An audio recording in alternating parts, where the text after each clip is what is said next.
Y'all know we're always gonna hype our local theater scene, but sometimes we know people want to get away. That's why if you're headed to the Northeast, I'm gonna put y'all on to the Williamstown Theater Festival this summer. From July 17th to August 3rd, among the Berkshire Mountains in northwestern Massachusetts, over 130 artists will take the stage for nearly 100 performances. Some of the offerings include a world premiere from Jeremy O. Harris, a production of Camino Reels starring Pamela Anderson and Nicholas Alexander Chavez, and a new adaptation of a Samuel Barber opera. Discounted hotel rooms are available through June 1st. Go to WTFestival.org and make your plans to immerse yourself in theater this summer. Today on CityCast Chicago, we're checking in on Mayor Brandon Johnson 2 years in office. The Chicago Sky season kicks off this weekend, and I don't know about y'all, but I'm excited that it's finally 80 degrees outside. It's Friday, May 16th. I'm Jacoby Cochran, and this is what Chicago's talking about.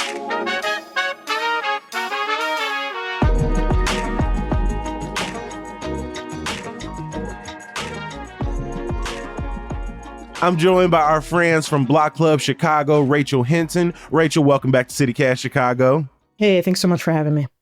And we've got the Chicago Tribune's Julia Poe in the building. Julia, welcome back. Thanks for having me on.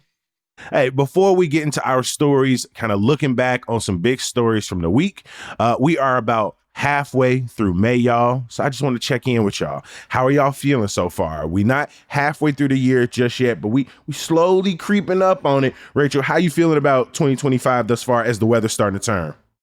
It's crazy that we're already mid-May. Like, it feels both too soon and also like too late.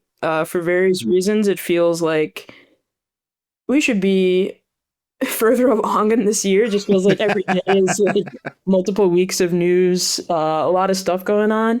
But also, like, dang, mid-May, next month is June. We're halfway through the year. Like, that's pretty nuts. I turn 30 next month, so I'm also like, what do you mean it's almost June? So it's crazy to like really think about. Same question to you. We got basketball season about to pick up. Summertime shot is right around the corner. How you feeling about 2025? Are you ready to turn the corner on spring just yet? Oh, yeah. I mean, when you cover basketball, you kind of end up navigating the season or the year by the actual NBA and WNBA seasons. So this is NBA Combine week, or what I consider to be the start of summer. The moment that the NBA Combine is over, I don't care if it's 60 degrees out, the shorts are on. The non-alcoholic beers are coming out. Like, we are getting into it. So I could not be. There's one last day of the combine. And then tomorrow, I don't care what anyone else says, it's summer. So I'm thrilled. I love that mentality.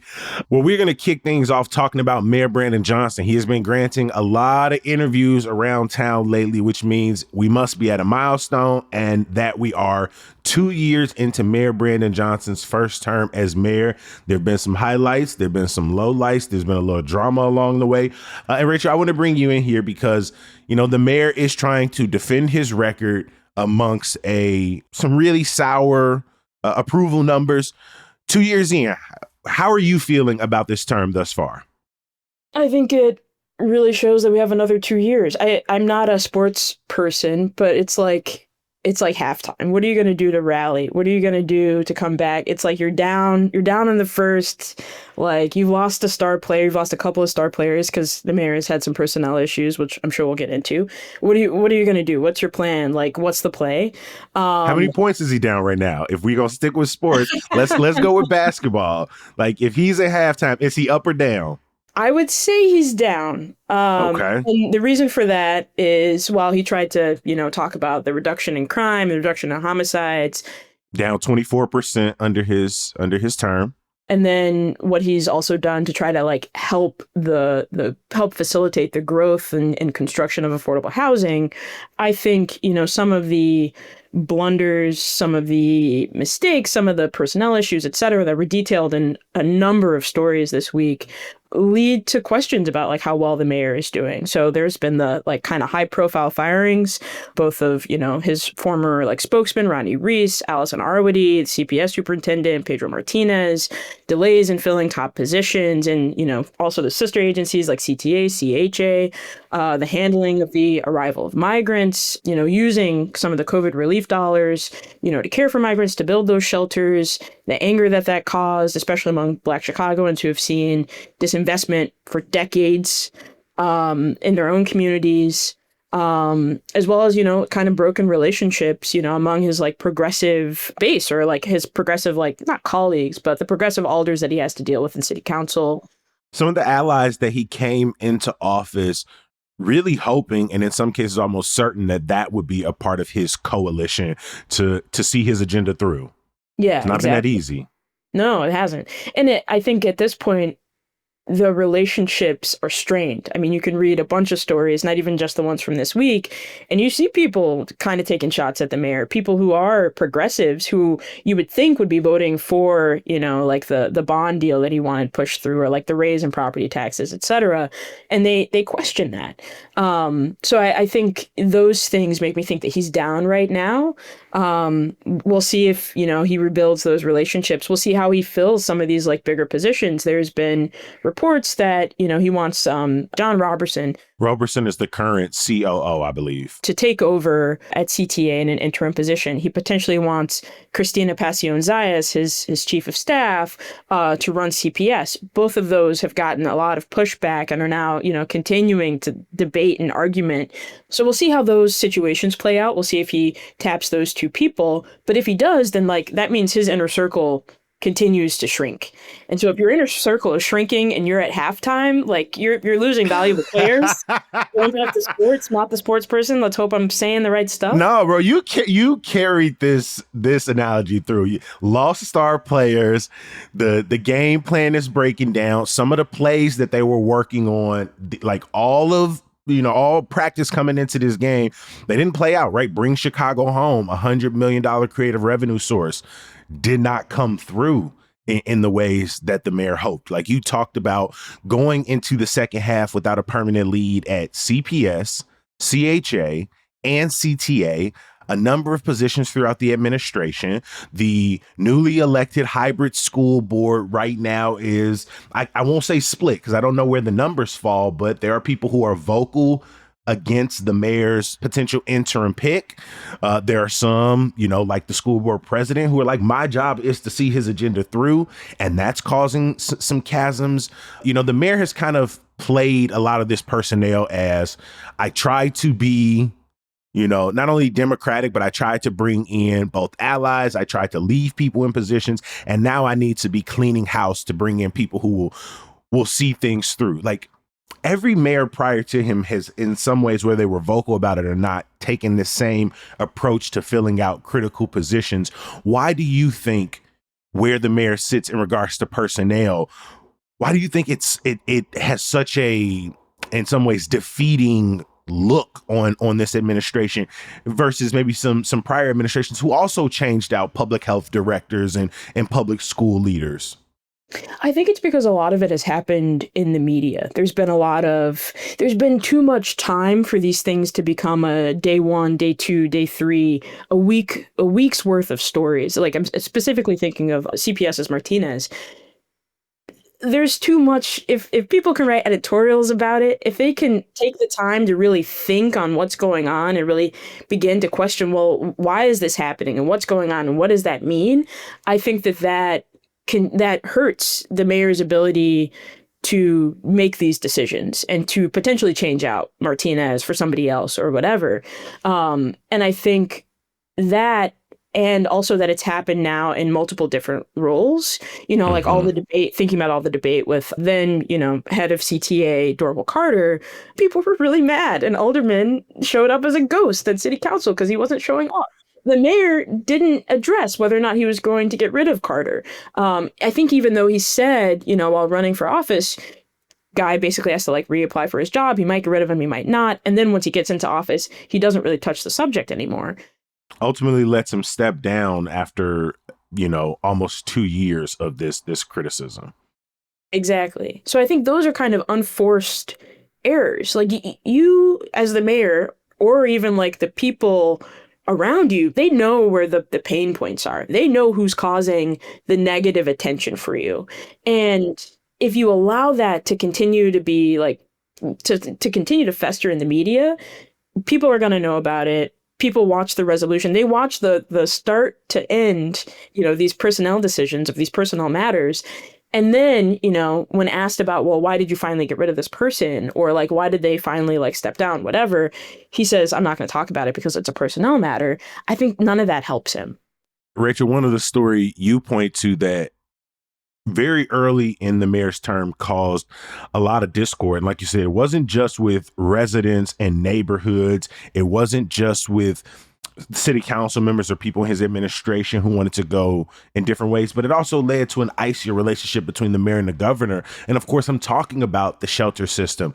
We're now at May. So that's about 5 months into the mayor deciding to collapse the shelter system for new arrivals as we knew it over the past, almost 2+ years, and really bring that into lockstep with the city's existing shelter system. But you've done an investigation into the clearing of an encampment at Gompers Park, which I think really sits on this larger story. Is like people don't feel that the city's new arrival shelter system was moving very effectively. People had major concerns about the city's ongoing shelter system. And I think the way the mayor's office and the city have moved around Gompers Park have really drawn criticism from people on all sides. Yeah, I would say that that's a fair assessment. The shelter system for the new arrivals and the existing shelter system have not been merged together. So like all of those beds will now be open to people who are seeking shelter. I want to say the Tribune did a story about migrant shelter in Kenwood potentially now being open to like people experiencing homelessness who want to use that shelter. The community responds to that. I think it remains to be seen how well that's going to go. I think, with this combined system, there's now like 4,000 or so beds now available to people, or that's what the city is saying. And that's great. But like there are still more people who could potentially need that. And on top of that, there are people who are like, I don't want to be in a congregate shelter space. I don't want to be in a space with a bunch of other people. My stuff gets stolen. I could get bed bugs. I could get lice. It's not safe. It's not comfortable. It's not sanitary. So I think that there still remains like a lot of work remains in that system to make it better, to like figure out, okay, like congregate spaces seem to be, people are averse to those spaces. How do we set up more non-congregate spaces? So maybe taking over some motels or hotels that are vacant and turning those into like each room is basically like a space for somebody.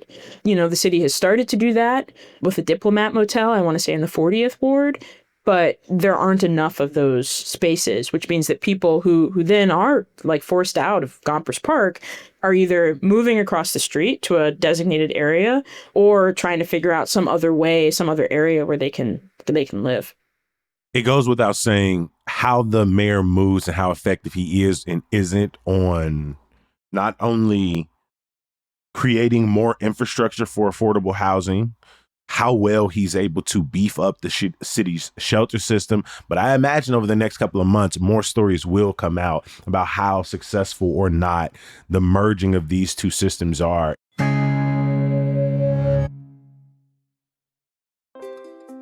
Hi, I'm David Plotz, the CEO of CityCast. We've all set health goals: lose weight, exercise more, eat better. But without a plan, those goals often fade. That may have happened to you. It has definitely happened to me. And that's where Prolon comes in. Prolon's 5-day fasting mimicking diet gives you a science-backed, structured approach to stay on track and see real results. And now Prolon is upping their game with the new Next-Gen 5-day program, delivering the same science-backed benefits in a cleaner, more convenient, and more flavorful format. Prolon is a plant-based nutrition program featuring soups, snacks, and beverages designed to nourish the body while keeping it in a fasting state, triggering cellular rejuvenation and renewal. Next-Gen builds on the original Prolon with 100% organic soups and teas, a richer taste, and ready-to-eat meals.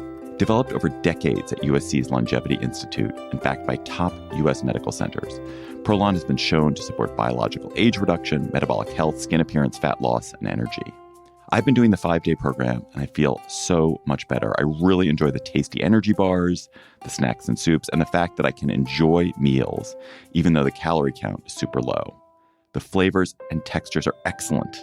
An olive oil snack here, broccoli and quinoa soup there, hibiscus tea, a yummy nut bar. It's got the benefits of a 5-day fast, but doesn't have the challenge of doing it with pure liquids. It's a system reset. And also, I know this sounds funny, but it's not. The packaging and directions are fantastic, clear, and well organized and thoughtful. For a limited time, you can be first in line to experience the new Next Gen at special savings. Prolon is offering CityCast listeners 15% off site-wide, plus a $40 bonus gift when you subscribe to their 5-day program. Just visit prolonlife.com/city. That's PROLONLIFE.com/city to claim your 15% discount and your bonus gift. prolonlife.com/city. This episode of CityCast is sponsored by Babbel. Learning a new language opens the door to new friends, new cultures, maybe even a whole new life. So why not start the journey today with Babbel?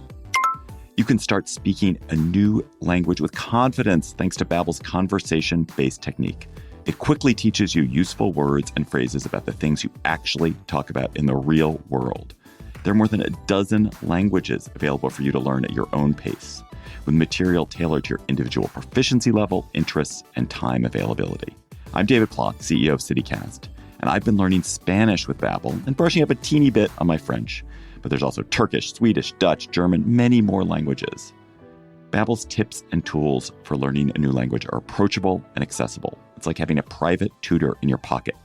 I particularly love Babbel's guided conversations, which let me practice real-world conversations.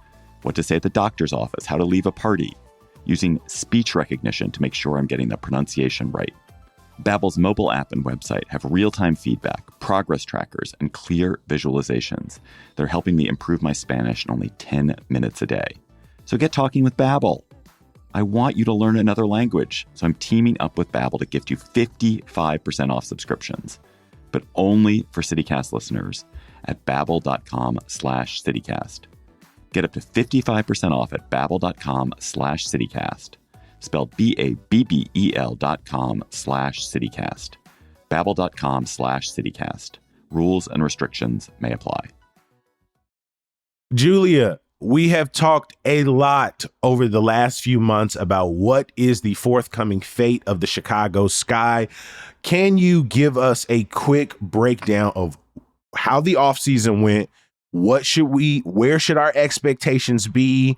What does a season forecast look like at this point? So let's start with kind of the offseason. Where are the Chicago Sky now compared to where they were when the season ended? Yeah, so this was an incredibly tumultuous offseason in a very, very necessary way. I think that if you kind of just look at the events of how that period went, the team fired Coach Teresa Weatherspoon after her first year and then hired first-time head coach Tyler Marsh, who was previously an assistant coach under Becky Hammon with the Las Vegas Aces, made some painful choices in terms of players that they did not retain. So they did not re-sign Kennedy Carter, and then also traded Dana Evans, who is semi-local to the Chicagoland area, longtime favorite, was at the time the only player remaining from the championship roster. So those are kind of all of the hard cuts that were made. Then they start bringing in a lot of veteran talent, which is headlined by bringing Courtney Vandersloot back to Chicago. Brought the point guard back. Yep. After 2 years with the New York Liberty, which ended with her winning a championship last year. Also brought in Kia Nurse, Ariel Atkins, Rebecca Allen. All of these players, the through line is that they are very, very experienced veteran guards and wings, all of whom, except for Vandersloot, who is that point guard, like you said, all of whom the rest of them are 3-point shooters. So they built out this new ethos. They are building it around a new head coach. And even though last season the hope was that that was going to be the start of a new era for the Sky, this year is really going to be the first look at what this new look version of Chicago is going to be, centered around, obviously, Angel Reese and Camilo Cardoso. As you talk to fans, how are they feeling? Because when Spoon was fired, when Carter wasn't re-signed, for me personally, these were things that sucked. Right, even with how tough last year was, seeing the way the players gravitated around Spoon, seeing Carter like have a resurgent year, how have fans reacted to that news in the months since? Where, like you say, you know, we brought in a coach from a championship pedigree. It's probably been a little bit slower than the Sky would have liked. I think up until fans were able to watch this new version of the team play basketball, even if it was just preseason basketball, it was really difficult to convince a lot of fans that any of this was necessary. I think one of the things that made me want to bang my head into a wall is that, you know, a lot of new WNBA fans in the last year or two, a lot of new fans who had never seen Courtney Vandersloot hoop in a Chicago Sky uniform. And so I was having to very gently be like, no, guys, she's like maybe the best to ever play this position, and just could not convince any of the new fans who did not see her play for the Sky of that until game one of the preseason, when she's out here like no look passing to people, and they quickly kind of learned to understand. I think the hard thing with what you said about both Teresa Weatherspoon and Kennedy Carter is it is true that they provided a lot of the most memorable parts of last season. At the same time, in the other hand, there was no way to make this season happen if either of them were still here. Kennedy Carter was, and I've reported on this at length, an incredibly contentious figure in the locker room. This is not new for her. She has really, really struggled to keep a foothold in the WNBA, not due to anything that she does on the court, but due to just a variety of issues that she has in the locker room with being able to just kind of handle the day-to-day rigor of being a teammate, being able to kind of bend and mold her role to what a team needs. On top of that, she's not a three-point shooter, and the Sky need every single guard on the floor to be shooting threes this year, unless they're a point guard, but she's not. So I think that was always going to be a fit issue. Teresa Weatherspoon, also, you know, an incredible speaker, makes really great connections with the players. But if you go back and watch last season, there were times when that offense was not far removed from pickup.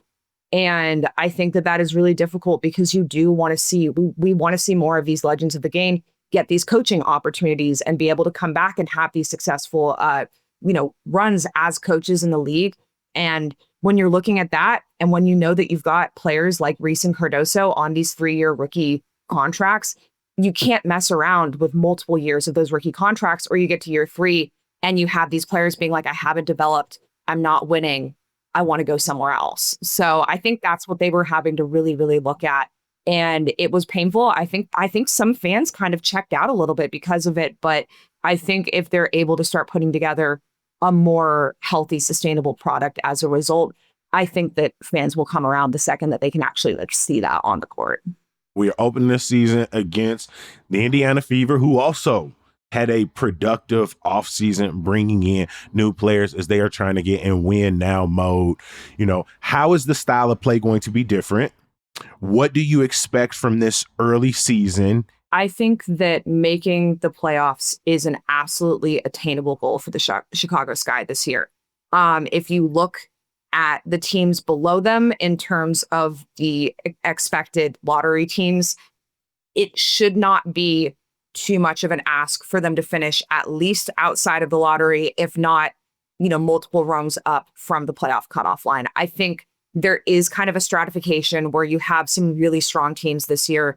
New York, Minnesota obviously fall into that. I think Indiana is even going to elevate themselves up into that top tier. But the Sky really do have some space to run with like the Dallas Wings and Seattle Storms of this league. And you have to come out hot because the WNBA season is only 44 games long. You do not have a lot of room for error. But if they are able to have kind of a cohesive structure and take some wins off of teams early in the season, I think playoffs are absolutely attainable. It really does come down to just how quickly they can get that level of productivity from their second-year players and Reese and Cardoso, and also from their rookies, especially Hailey Van Lith, who is going to be expected to be the backup point guard right out of the gate for this guy. When you're seeing teams invest in multi-million-dollar facilities and putting more marketing behind. How have the Sky maybe started to turn the corner from maybe just like an aesthetic, putting value behind the game, whether it's new infrastructure, the way they introduce the new rookies, the way they are trying to market and sell the stars that they do have right now?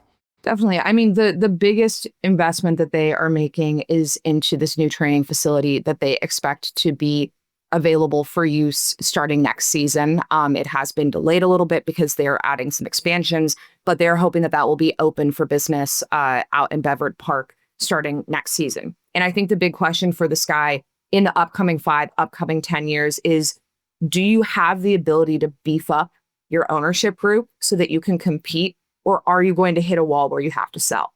And that is what they were running into on a daily basis right now. Let's stay with this and kind of talk about how the broader growth in the WNBA, how that is going to impact teams, salaries, roster spots. Can you talk about what the upcoming CBA will mean for this league?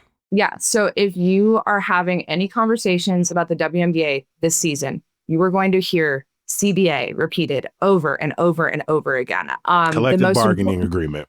Yep. So the collective bargaining agreement for the union of the players is coming up for renegotiation in this offseason. And that's very important because the WNBA just negotiated a record-breaking TV and media rights deal. So the dub is richer than ever, and the players are going to come into collective bargaining and say, we made you all of that money. Give me my money. Exactly. And so that's going to translate into a bunch of different types of negotiations. WNBA players have always been very proactive about trying to negotiate for parental rights. So that is going to be obviously an important part of it. But the big focus is going to be on the money, expanded salaries, more roster spots. And the biggest part of that is going to be expanding the salary cap. Right now, the salary cap for any individual WNBA team is just at $1.5 million. So that's all they can spend on 12 players in total. And for context on that, there is not a single individual player on the Chicago Bulls roster last year who made $1.5 million. All of them made more than that. The player who averaged the least minutes per game, Javon Carter, made $6.9 million last year.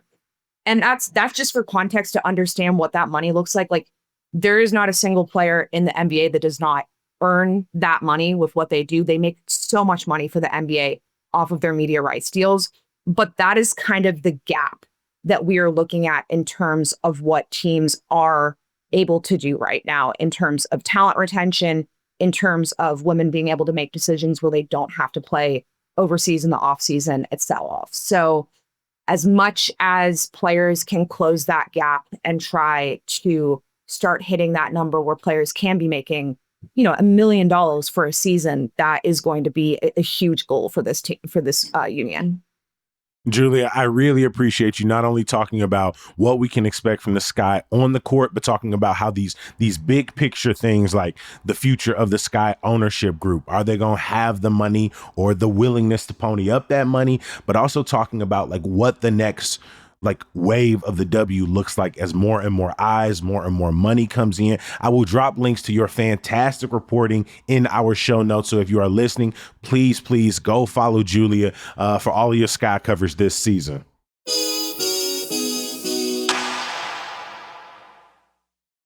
Rachel, I want to bring it over to you to a story that has definitely been hyped, one that deserves more attention.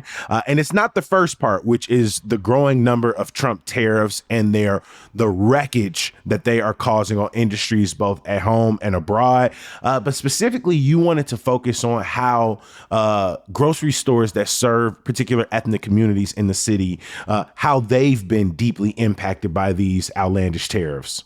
Tariffs, as we have all seen, read about, probably heard, through various TV, podcasts, etc. just a lot of up and down, a lot of confusion, a lot of like uncertainty about when they're coming, what they will be, how this will affect people. Borderless Magazine did what I thought was a really great piece on how this is already affecting some of the ethnic grocers in the city. So your Middle East Bakery in Andersonville, your H Marts, your Patel Brothers, your John Boo's, they, at least for like Middle East Bakery, they've seen their prices increase or are expecting them to increase by 10 to 25%. And that's on top of the fact that eggs is already out here whooping their ass. $9, $10, etc. And that has meant, things that they already get from China more expensive, but also some suppliers who they work with from the Middle East, like didn't show up to a big food expo that happens in Detroit. They don't know what to charge. And that is trickling down. Obviously, when tariffs come in, that's a higher price for these companies, these grocers, that they have to figure out either are they going to eat that or are they going to pass it off to their customers? And I think for a lot of these people, because the tariffs are so high, that means that we as consumers are going to see higher prices when we go to these grocery stores.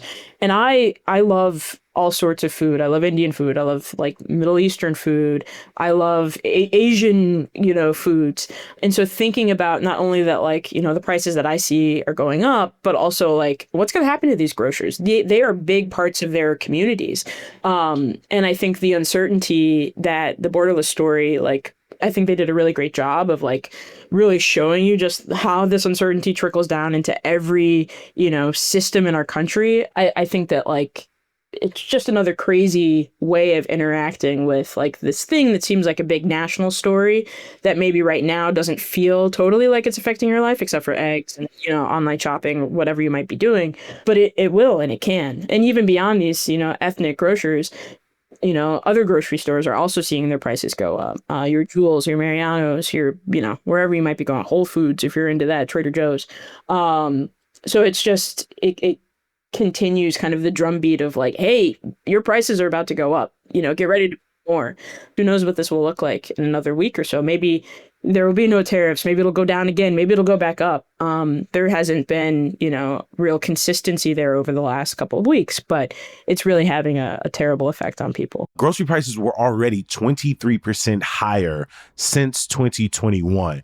And one example they use in this piece is, the country imports about 17% of all food and beverages. But when you really drill in, 80% of seafood, 80% of coffee, 60% of fresh fruit, and 35% of vegetables come from abroad. And so, like you said, it's not just international grocery stores, it's the international aisles, but it's really just all products across our grocery stores. And at this point, we really can't sparse out the difference when you're actually in there putting things into your cart. What's inflation? What's a tariff? I just know things are way more expensive. I would also say, and the article gets into this a bit, but like they talk about food deserts and people, especially on the South and West sides, underserved neighborhoods already, just getting the brunt of this. It's not just groceries are more expensive, but what about in communities where like there already aren't a lot of like grocery options or any grocery options? Like, what is this going to mean for them?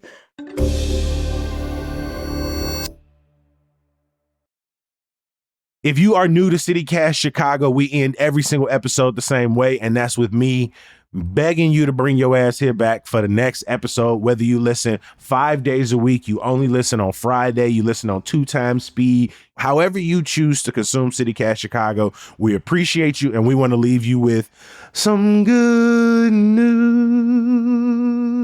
Julia, what is your good news for CityCast Chicago today? Yeah, I'm keeping it on the Sky beat. The exciting news that made me literally jump up and yell, "Oh my God," on Mother's Day morning was that Courtney Vandersloot and Allie Quigley had a baby. And I just think that is so lovely for so many reasons. Longtime Chicago Sky fans have basically watched that couple who, for those who haven't like closely followed the team for a while, Allie Quigley and Courtney Vandersloot were longtime captains of the Sky who also fell in love while playing for the Sky, got married while playing for the Sky, won a championship together. But even more special, their daughter's name is Jana. She is named for Courtney's mother, Jan, who passed away last year after a 2-year battle with cancer. And I just think that, Courtney has been really generous with being able to speak kind of a little bit about just the grief and the love that her family has been, working through over the last few years with everything that they went through with losing her mom. And I think that seeing her be able to start that chapter of her life, her and Allie be able to start that chapter of their lives here in Chicago, it's just really special. And they're already bringing that baby out to games. So, everyone keep an eye out. You might see just a cute little future WNBA champion up there in the stands. I love how this story is like the collision of so many different other stories and things we talked about today. Like the fact that they met playing international ball. Quiggs is from Joliet, played with DePaul all 4 years, helped take them to the NCAA tournament while she was there. Like you said, got to build this really cool championship team together in Chicago. And when they both were no longer wearing a Sky jersey, it felt like we lost a team family. It is really beautiful to see not only Vandersloot, the point guard, back in Chicago, but to be growing her family in this city is really cool. And like you said, I think it's just another moment in which the league and fans, have to have more serious conversations about like, what are we providing parents in the W? How are we making their life easier? How are we supporting them as they not only grow their career, pursue championships for us and themselves, but as they grow their family as well? And so see both of these basketball stars back in the land, this momentous time in their life, it is really cool, really beautiful. Rachel, over to you. What is your good news? Yeah, mine's maybe more selfish than that. It's going to be 83 to 85 or something. And I got the shorts ready. I got the dad clogs. The dad sandals are out. I'm going to be on somebody's patio, maybe just my own patio. I'm going to have a sparkling rosé. 5 p.m. It's on.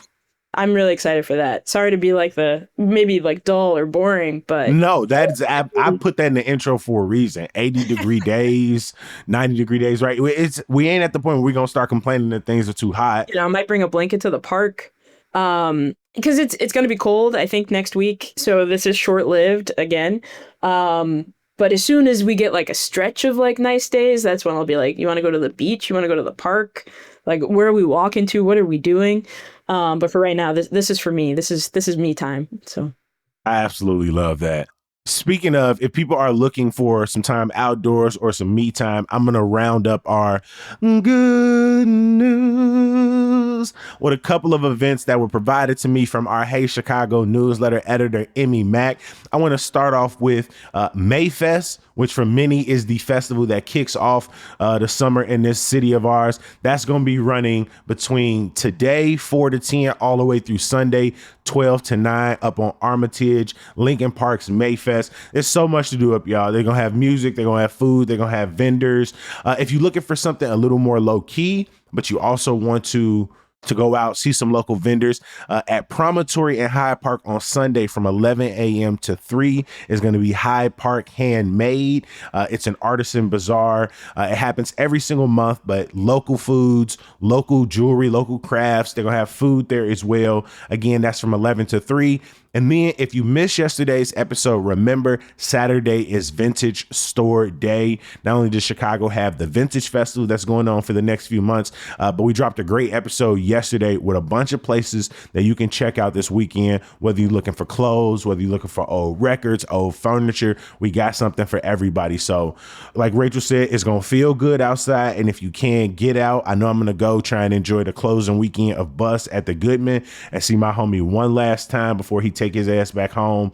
And so I've got a nice weekend of outside planned, and I hope everybody listening has an enjoyable one as well. Before we get out of here, please join me in giving a huge thank you to our guest today from Block Club Chicago, investigative reporter Rachel Hinton. Rachel, always a good time. Always a good time. Thanks, Kobe. And from the Chicago Tribune, sports writer Julia Poe. Julia, thank you so much for all you do. Appreciate it. Thanks.